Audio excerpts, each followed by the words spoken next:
Hey, this is Russ. You know, I've heard from many people that they can't get their e-bikes repaired. Yeah, local shops really don't want to help you. That sounds kind of funny, doesn't it? But it's not that funny. Yeah, they don't really want to deal with your bike because if you didn't buy it from them, they don't want to help you.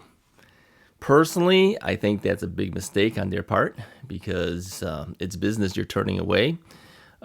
But you know, they make their decisions. You know, if they're an independent shop, they may just say, you buy it from us, that's how you get the service, right? So as you know, many of my bikes come to me because the manufacturers have sent them to me for review. And sometimes there might be a problem here or there. You know, this is not the first time I've had a bike that had an issue. But I can usually repair most of those things myself. You know, if it's like a problem with a squeaky brake or an alignment of this or that, I can fix that. You know, a derailleur's out of alignment, I can fix that. But the one thing I've never done before was actually adjust the spokes and true a wheel. I don't know how to do that. And I don't have the experience to do that, so it's best to have someone else do it. Now, recently you might remember that I had some clicking sounds coming out of my KBO Ranger, the cargo bike. Remember that? Yeah, so I did a range test on it. You know, I got that bike. When did I get that bike? Sometime like November or December of last year. And so I couldn't ride it because the winter was happening. And so finally the weather got better. So I says, I've got to do the range test. So I took the KBO Ranger out and I did it. And as I was riding it, I can hear something in the back wheel clicking. It's a constant click, click, click, click, click, click. You know, I mean, I didn't think it was the motor, although some people thought maybe it's the motor that's got an issue. But I can hear this clicking, and I said, I can hear the clicking even if I don't engage the motor. I mean, I could just simply, scoot along with it and don't use the motor. I still hear the clicking. So I had a feeling it wasn't the motor. And I started thinking maybe it's the spokes. Yeah. And others had listened to it as well. You know, you hear it on the video I did for the range test. And they thought it was the spokes as well. So I reached out to KBO and I said, I'm getting this clicking sound. What is that? And they told me that, yes, it's likely the spokes. Sometimes when these bikes are shipped, the spokes loosen up. You know, they get bounced around quite a bit by the time it gets to you. You know, they're coming from China. So it's gonna have some issues. So they said, yeah, go ahead and bring it to a shop and we'll take care of it for you. Don't worry about the cost. We'll make sure it's right. So here's my dilemma. Where do I bring it? People don't want to deal with the bikes that they didn't sell, right? But I did remember on a couple of online forums that people had said there is a place that would help you. So you're probably wondering, where is this place? Who is this, right? Because you might be in a situation too one day where you're going to have to get something adjusted or repaired. And where do you go? Well, here's where you go. REI. Yeah, REI. REI deals with camping and hiking and all sorts of things like that. But you know, they have bikes. They do. They sell bikes there too.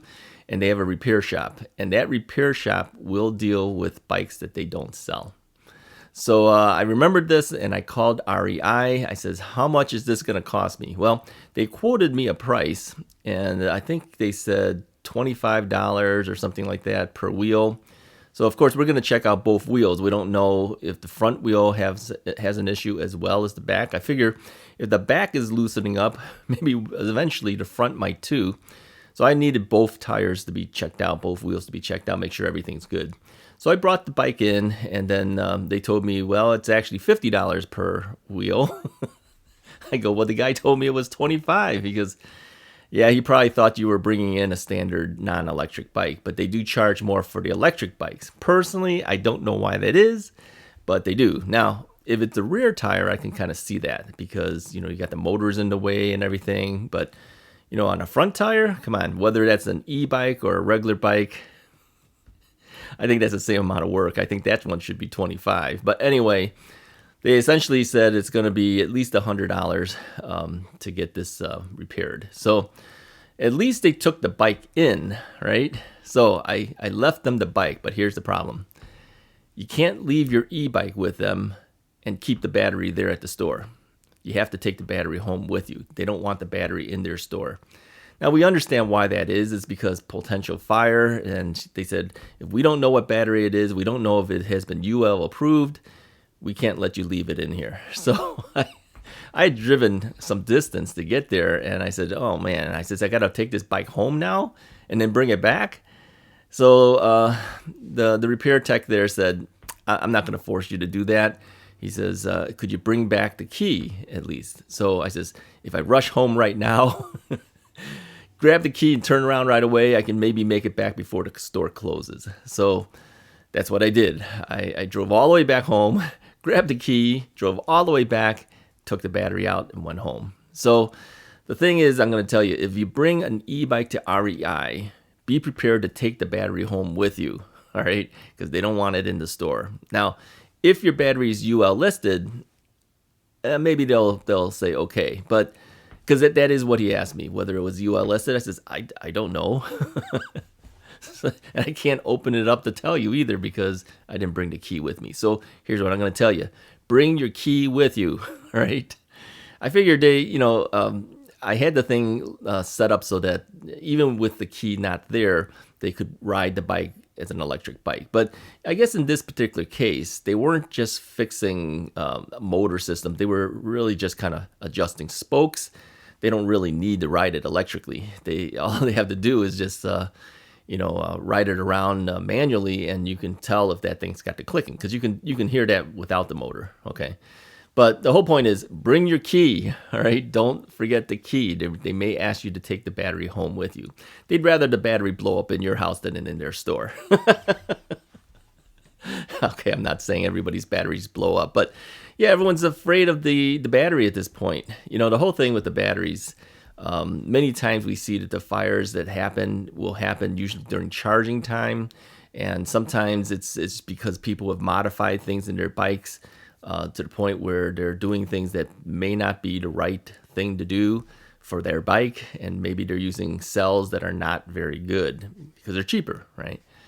So anyway, that's the story that I had to tell you. So yeah, consider REI. It's a national firm. Go to REI to get your bikes repaired, because they're not going to just say, hey, you didn't buy the bike from us, or, we're not going to deal with it.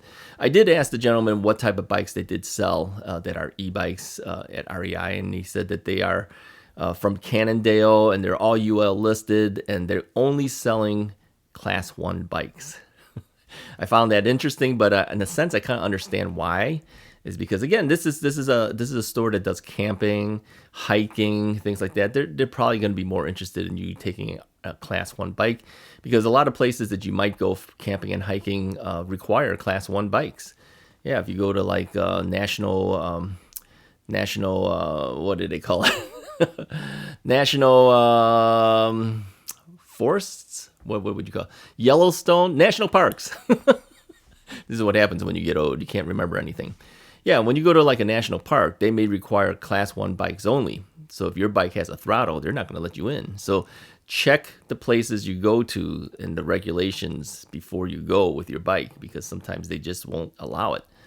Anyway, I just wanted to at least get you that information. If you need help to fix or adjust your e-bike, consider going to REI. Okay, now we haven't gotten the bike back. I don't know how good the quality of the service is. I'm hoping it will be good. Okay, and I was quite impressed with their shop. Yeah, you go back in there and I said, wow, there's a lot of bikes in here. Yeah, people bring their bikes there to get repaired. So it's not just a shop that sells camping gear. It's a fully equipped bike shop, and it sounded like the technicians really knew what they were talking about. So it's a place that you can consider, all right? Just sharing this with you. If you like this video, go ahead and hit the like button, hit the share button, hit the subscribe button, hit it all. I'll talk to you guys next time.